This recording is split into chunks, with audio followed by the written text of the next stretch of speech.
Lorsqu'on parle de cette montagne d'influence, on parle en réalité de 7 secteurs d'activité qui dirigent le monde. 7 secteurs qui gouvernent le monde. Mais moi, j'ai envie de te poser la question en fait. Est-ce que tu connais ces 7 secteurs d'activité qui dirigent le monde en tant qu'enfant de Dieu?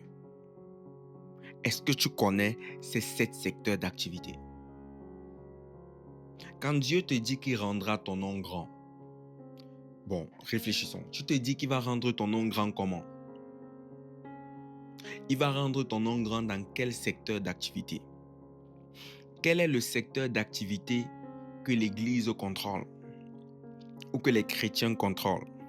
Et quels sont les secteurs d'activité que les chrétiens ne contrôlent pas? Moi, je vais te donner le secteur d'activité que l'Église contrôle sur les 7. D'accord? Il y a 7 montagnes d'influence. C'est 7 secteurs d'activité. Moi, je vais te donner une montagne d'influence que l'Église contrôle et que l'Église contrôle depuis très longtemps.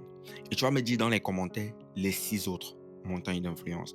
La prochaine montagne d'influence, je la donnerai à Paris. On est d'accord là-dessus? Ok. La montagne que l'Église contrôle, c'est la montagne de la religion. Oui. Parce que parmi les 7 montagnes d'influence, il y a la montagne de la religion. C'est dans la religion qu'il y a l'Église. Il y a tout ce qui, toutes les dénominations qu'on peut trouver sur la terre. On met ça dans la religion, la croyance en un être suprême et tout l'autre là. On met ça dans la montagne de la religion. Sauf qu'il y a 6 autres montagnes qui influencent le monde, qui influencent notre quotidien et qui peut même influencer dans la religion. Si sur cette montagne, 6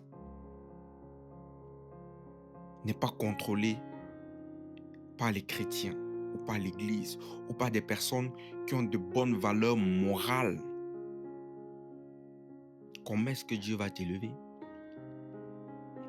Comment est-ce que tu pourras te préparer à l'élévation? Comment est-ce que tu pourras t'équiper pour l'élévation?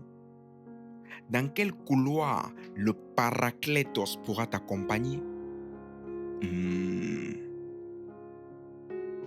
Ouais, cogitons et réfléchissons. Et je vais dire quelque chose de rapide. Si tu es un chrétien, si tu es un homme de Dieu, un serviteur de Dieu, et tu lis seulement ta Bible, mon gars, tu es très limité. Tu es extrêmement limité pour avoir de l'impact sur la terre. Si la seule connaissance que tu as, c'est la Bible, tu es très très limité pour avoir un impact sur la terre. Ah oui. Donc, je vous laisse me donner les montants d'influence. Et moi, je vous donnerai les 6 autres montants d'influence.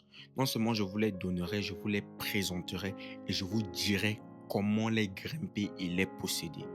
Pour toute personne qui rêve d'être influent dans une de ces 7 sphères, je te montrerai comment grimper cette montagne, comment t'établir et comment mettre à la disposition de ta génération ton savoir-faire. D'ici là, tu connais la chanson.